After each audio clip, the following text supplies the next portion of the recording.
Today we're going to be discussing the development of periodontal disease. When discussing the development, we first start at the risk factors. Bacteria is the most common risk factor for periodontal disease.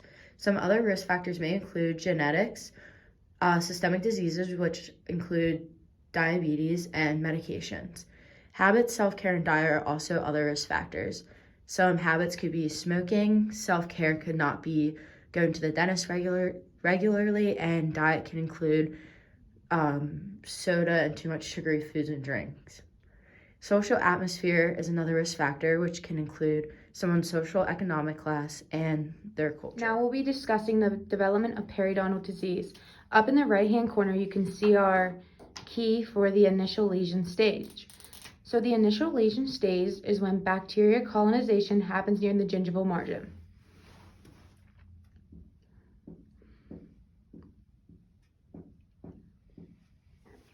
This stage occurs in 2 to 4 days of accumulation with no disruptions.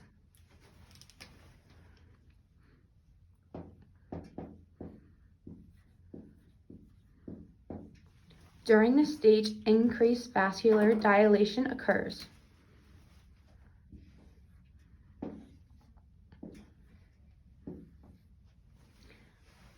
Gingival cervicular fluid also increases in volume. Clinically, the tissues in gingiva still are healthy, but the polymorphonuclear migration tends to go into the gingival sulcus.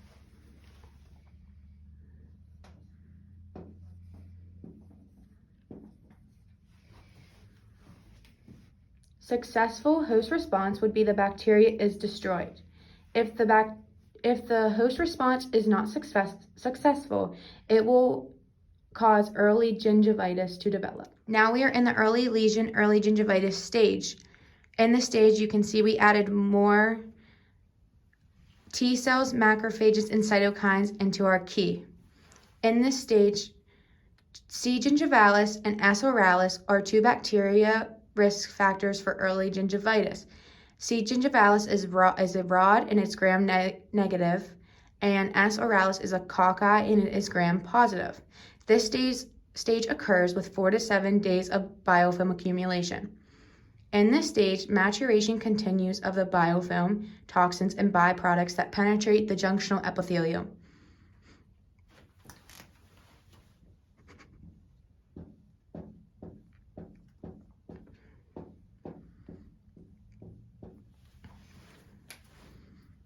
Cytokines are used to attract more cell defenders to the site, while more PMNs move into the tissue and form a wall between biofilm and the sulcus.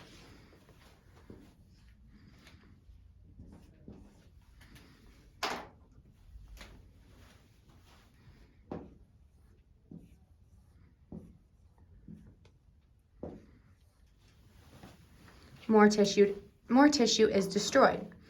Macrophages are recruited and release cytokines. These cytokines are PGE2 and the MMPs. The MMPs are responsible for excessive tissue loss. More T lymphocytes also migrate to the connective tissue and help with the product of more cytokines.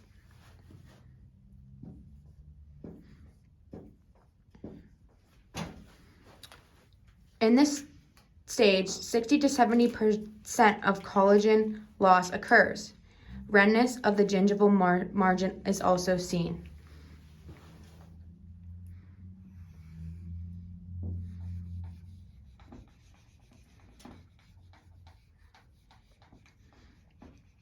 With good self-care and disruption of the plaque biofilm, the body can repair the damage. If that is not happening, progression will establish into the established gingivitis. We are now entering the established gingivitis stage. This occurs 21 days after biofilm accumulation. The biofilm extends subgingivally into the sulcus. This disrupts attachment on the coronal-most portion of the junctional epithelium from the tooth surface.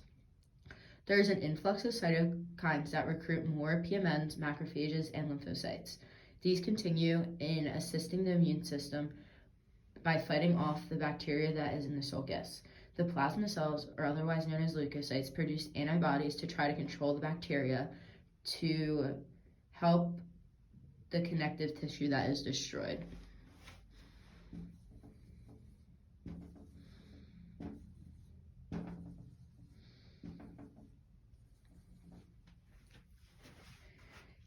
There is now more a formation of a pocket because of the junctional epithelium. The junctional epithelium becomes thinner and more permeable, and the collagen continues to be lost.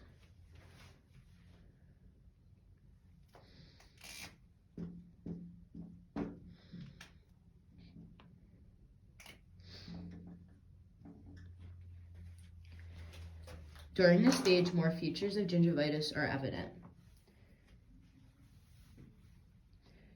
At this stage, we now have to implement perio instruments and still continue to have good self-care to help the gingivitis at this stage.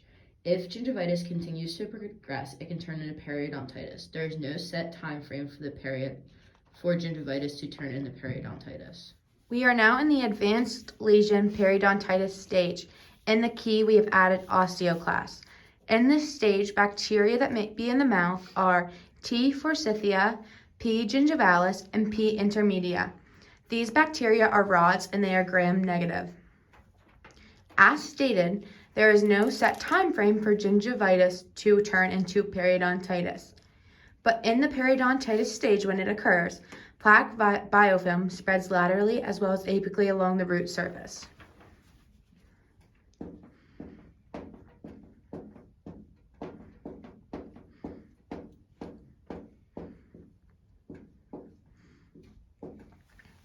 Also, chronic inflammation causes harm to the periodontium.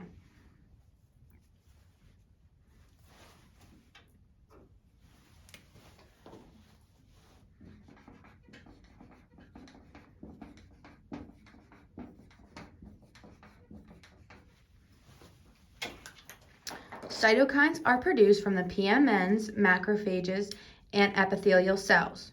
These cause destruction of connective tissue and PDL fibers.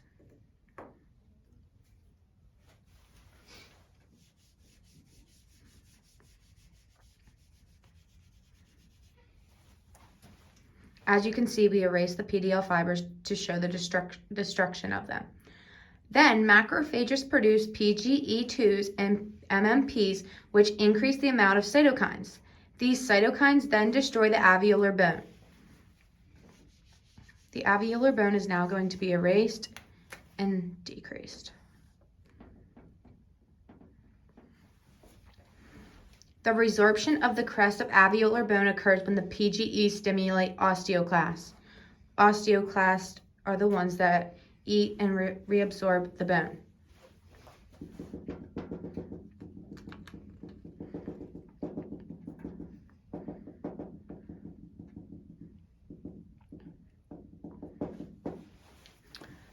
Rankle is at an elevated level, which leads to greater bone loss because rankle plus rank means that more bone loss is observed and absorbed.